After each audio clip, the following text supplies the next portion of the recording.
Hello community, welcome. Okay, in this video I will share with you this information, and in this case I worked with a Ford Fusion 2011, but you can use this method for almost every kind of vehicle. We can solve this problem by using just a few tools like this.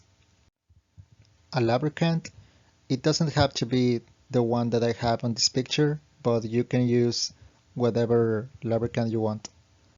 Also, we need a half range and a 7/13 range and a battery terminal.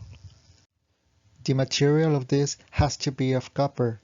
This is very important because copper has better conductivity.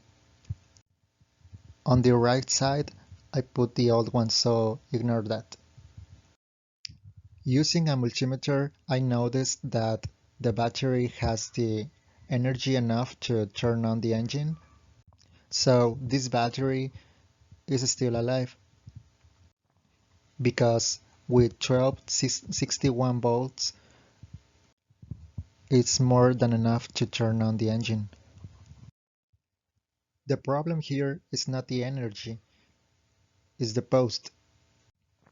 As you can see, it looks kinda damaged for the use, for the movement, or any other reason. Here we have to remove the terminal from the wire connection.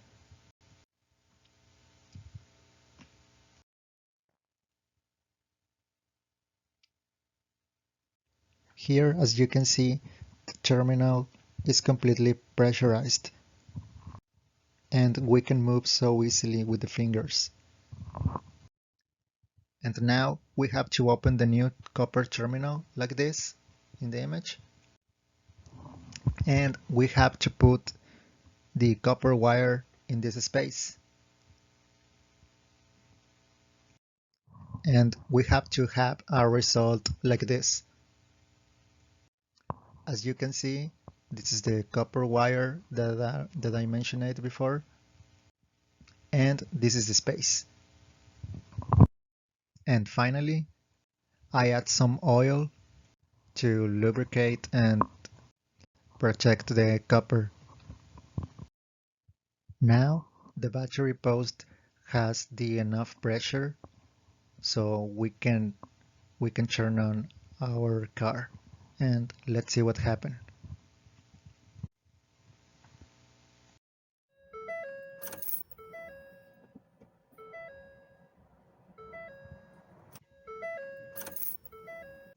As you can see, this method worked. I mean, I didn't have to buy a new battery just for this because it wasn't an energy problem. And this is it. I hope this video can help you and you can save some money for Christmas or whatever you want to do with that money. Thanks for watching. Greetings.